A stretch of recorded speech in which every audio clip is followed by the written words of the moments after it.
अस्सलाम वालेकुम रहमतुल्लाहि व बरकातुहू। हमारे साथ जनाब सैयद आरिफ हुसैन शाह हैं। हमने सुना कि माशाल्लाह नात बहुत अच्छी पढ़ते हैं, तो सफ़र का आगाज़ करते हैं नात रसूल मकबूल सल्लल्लाहु अलैहि वसल्लम से। तो जनाब सैयद आरिफ हुसैन साहब।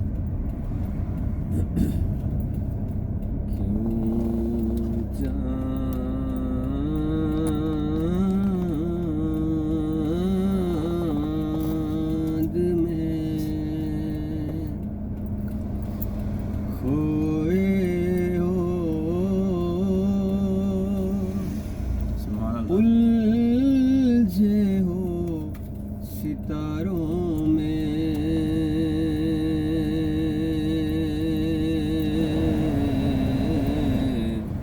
क्यों चांद में खोए हो, उलझे हो सितारों में।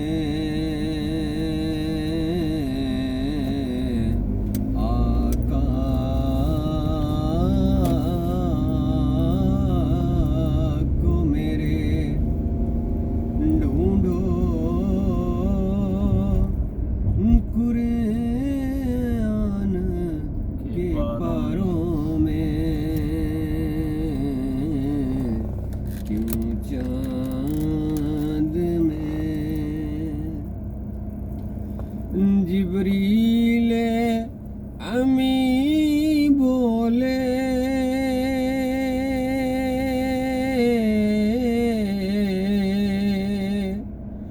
सैयदा सिदरा के मकी बोले आका, सिदरा के मकी बोले तुम सा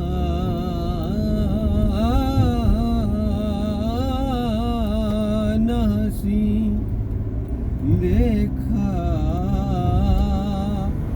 लाखों में हजारों में, क्यों चांद में ऐ काशी कबूतर ही हम बन के रहे होते आका, हम बन के रहे होते उस गुंबद खज़रा के पुरनूर मीनारों में, क्यों चांद में खोए हो, उलझे हो सितारों में।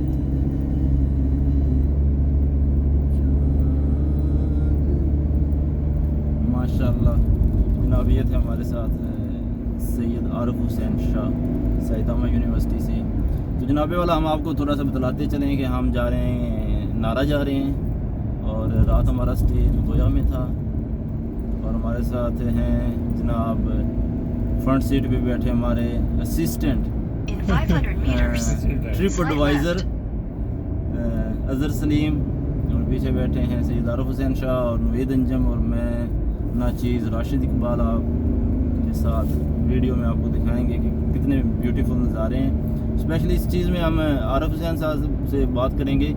आरिफ हुसैन लाइक पाकिस्तान में अर्ली मॉर्निंग सबने ड्यूटी पे जाना होता है, तो आप देखते हैं कि इंतहाई रश होता है, लोग हसल बसल होते हैं, एक दूसरे पे चढ़े होते हैं कि जनाब हमने भी जाना है जल्दी में, हर कोई जल्दी में। तो यहाँ देखिए आपकी ट्रैफिक ये ड्यूटी टाइमिंग है 9:15 टाइम है, नॉर्मल लोगों की मूवमेंट है, और देखेंगे आपको सड़कें नॉर्मल हैं, रश ज़रूर होगा लेकिन हसल बसल नहीं है। There is no struck of the traffic, everyone is moving smoothly.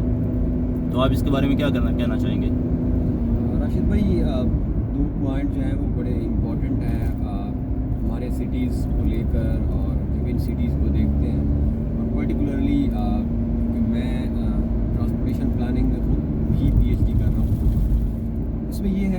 हमारे पास जो लैक ऑफ पब्लिक ट्रांसपोर्ट है वो बहुत बड़ा एक चीज़ है। मतलब यहाँ पे आप जब ऑफिस जाना होता है तो मोस्ट ऑफ द टाइम आपके पास 2 से 3 ऑप्शन ज़रूर होती हैं। उसमें आप जो भी फिजिबल, आपको बस भी हो सकती है और बस और ट्रेन कनेक्टेड होंगी और आपके पास अपनी गाड़ी भी होगी। तो एक ये इसकी डिफरेंस हमारा है। और दूसरा ये है कि आपने शायद नोट किया होगा पाकिस्तान में, और मैं तो क्योंकि मैं भी पढ़ाता रहूँगा, आप सर्व करते रहे पाकिस्तान में, हम बिल्कुल लास्ट मोमेंट पे निकलते हैं और बिल्कुल टाइम को देख के और एक ही टाइम पे स्टक हो जाते हैं। बट यहाँ पे अब जैपनीज़ जब मैंने देखा है तो ट्रेन अब देखिए 5 बजे से लोग अपने काम में निकले हुए हैं, तो 5 बजे 6 बजे तो इनकी वो जो एक फिक्स टाइम है ना हमारे पास कि जी 3 से 4 शाम वाला, मैंने उसी टाइम ही हर कोई निकल रहा है। और एक सुबह भी बिल्कुल मार्जिन, अब तकरीबन ऑफिस अगर ऑफिस टाइमिंग 9 बजे है तो हम सारे ही जो है वो 8 सवा 8 घरों से निकलते हैं और बहुत ज़्यादा। और पहला एस्पेक्ट जो मैंने बताया है उसमें जब आपके पास कोई पब्लिक ट्रांसपोर्ट नहीं होगी, आपके पास ट्रेन्स नहीं होगी, तो फिर सारा का सारा आपका लोड जो है वो आपकी गाड़ियों पर आना है। और स्टेटस को बिल्ट हो चुका है हमारे पास। शायद मैं अगर ऑफिस किसी मोटरसाइकिल या मैं कहता हूँ किसी पब्लिक ट्रांसपोर्ट पे जाऊँ भी सही तो मुझे फील होगा और लोग भी यही सोचेंगे कि जी मेरी कोई शान में जो है वो कमी आ गई है। तो ये यहाँ पे, बल्कि आप राशिद भी देखा होगा, जो बंदा पैदल आ रहा होता है या साइकिल पे आता है तो लोगों के जहन में इज्जत बढ़ती है उस बंदे की, क्योंकि वो he is using public transport, वो इन्वायरमेंट पॉल्यूट नहीं कर रहा। तो ये कुछ मेंटालिटीज़ का डिफरेंस है, कुछ इंफ्रास्ट्रक्चर का डिफरेंस है और कुछ हमारी टाइमिंग। तो ये मल्टीपल 3 to 4 एस्पेक्ट्स कंबाइन होकर जो है वो ये वाली जो आपकी बात है। अच्छा, आपकी चीज़ में मैं एक और चीज़ ऐड करना चाहूँगा। जैसे कि हम विज़िट करने आए हैं तो हमने रात घूमा फिरा है नगोया का एरिया। तो जापान में मोस्टली चीज़ें आप देखते हैं कि रात 8 से 9 बजे तकरीबन बंद हो जाती हैं। और यही वजह है कि जिन लोगों ने सुबह अर्ली मॉर्निंग ड्यूटीज़ पे जाना होता है तो उनको ये प्रॉब्लम नहीं होती कि वो सो के उठ नहीं सके, लेट हो गए हैं, दिस एंड दैट। और इन्होंने अपना स्पेशल सेपरेट से टाइम मैनेज किया होता है। तो आपको ट्रैफिक की रवानी दिखा रहे हैं साथ साथ। और अच्छा भाई एक लास्ट चीज़ जिस तरह जी जी नज़र ये भी नज़र भी आ रहे हैं आपके पास का, तो उसमें इन्होंने वर्टिकल डेवलपमेंट पे फोकस किया है। जब भी अगर आप चाहते हैं कि आपका सिटी वॉकेबल हो या आपका सिटी जिस तरह आप बता रहे हैं कि लोग जल्दी अपने काम पहुँचें, तो only the way and solution is vertical. अभी वो देखें सामने नज़र आ रहे होंगे लोगों को साइड्स में, आप देखें कितने बड़े बड़े फ्लैट्स और अपार्टमेंट्स बना दिए हैं। अब ये जो पीछे हमारा एक फ्लैट गुजरा है, मेरे ख्याल में इसमें मुझे लग रहा था कि कुछ 100-150 कम से कम अपार्टमेंट्स थे। अब हमारे पास ये 100-150 जब इसको हॉरिजॉन्टल बनाएंगे तो ये पूरी हाउसिंग स्कीम ले लेंगे, यानी उसके अंदर इंफ्रास्ट्रक्चर की कॉस्ट अलहदा है। फिर अब आप लाहौर को देख लें तो लाहौर इतना स्प्रेड हो चुका है कि ख़त्म होने को नहीं होता। आप पहले कहते थे कि जी मैं अंदरूनी लाहौर में था, फिर लिबर्टी एक उसका सेंटर बना, अब ठोकर न्याज बेग से आपको मज़ीद 25 किलोमीटर आगे जाएँ तो लाहौर चल रहा है आपका।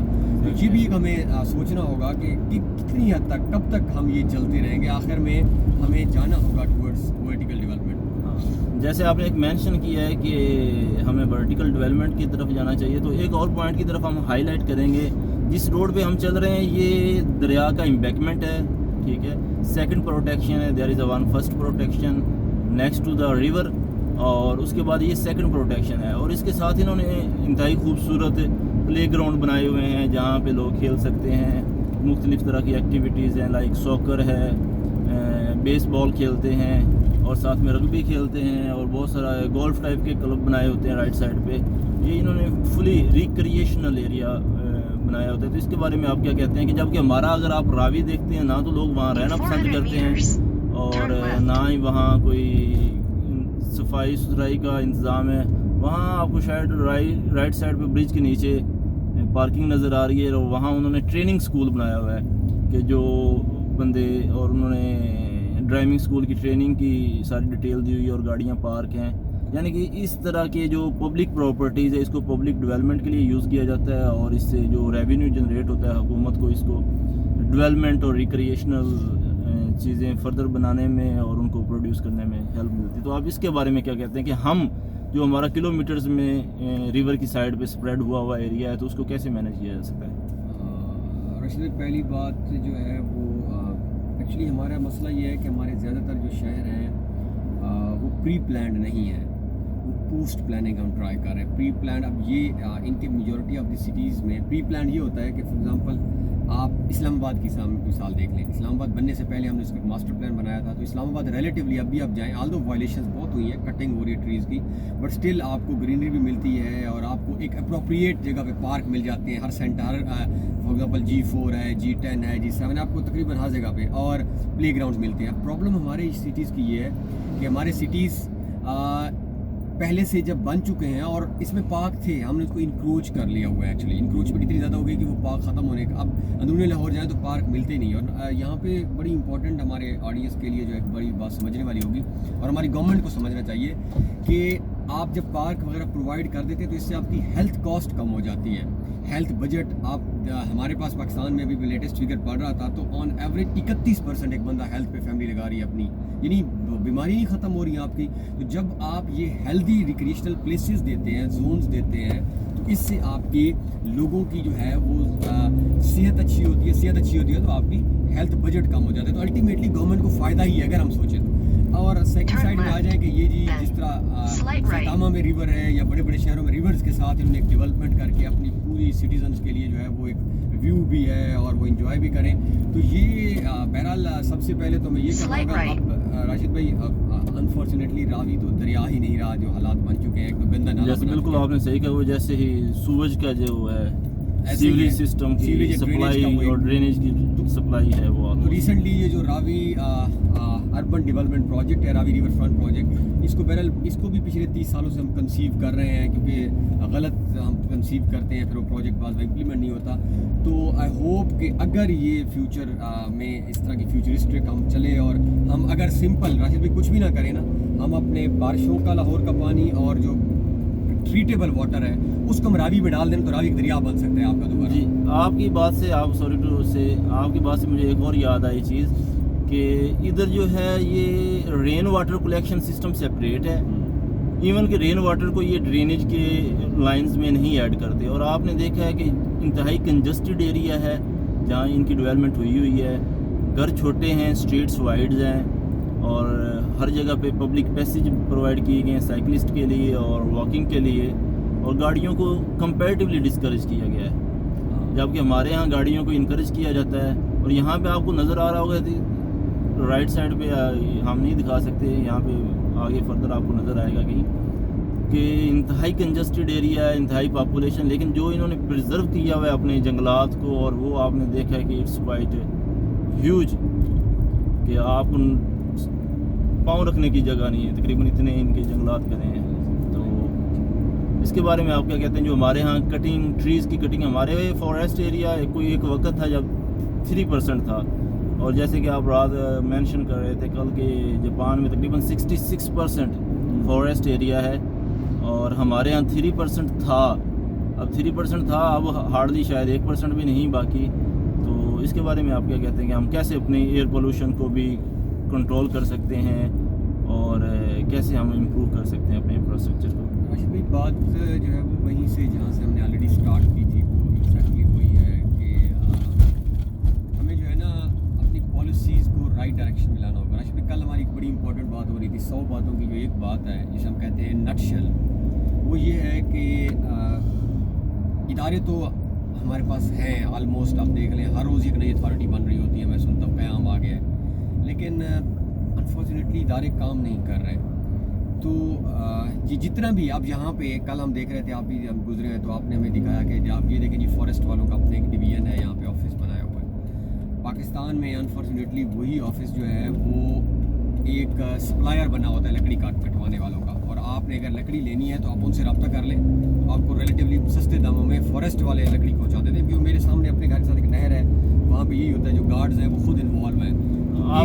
आपकी बात काटनी हुई, जैसे आपने कहा कि फॉरेस्ट वाले खुद प्रोवाइड कर रहे होते हैं, आपकी बात से मैं एग्री करता हूँ कि जब हम 1947 में आज़ाद हुए थे तो हमारी नहरों के साथ एक नंबर ऑफ़ द ट्रीज़ होते थे साथ में, जो ग्रीनिश और आपको एक खूबसूरत व्यूज़ प्रोवाइड करते थे, और हम इसके बावजूद कहते हैं कि वो काबिज़ थे, और जो हम ओनर हैं, हमारे ओनरशिप का हाल देखें कि हमने जो चीज़ें थी उनका भी सत्यानाश कर दिया है। Anyway still there is a hope, इंशाल्लाह we can show the improvement इंशाल्लाह। तो हम इस चीज़ के लिए आपका शुक्रिया अदा करते हैं कि आपने हमारी वीडियो व्यू की, और stay tune, will be taking you the next नारा There is a deer park, and thank you for watching. ਕੀ ਕਰਾਂ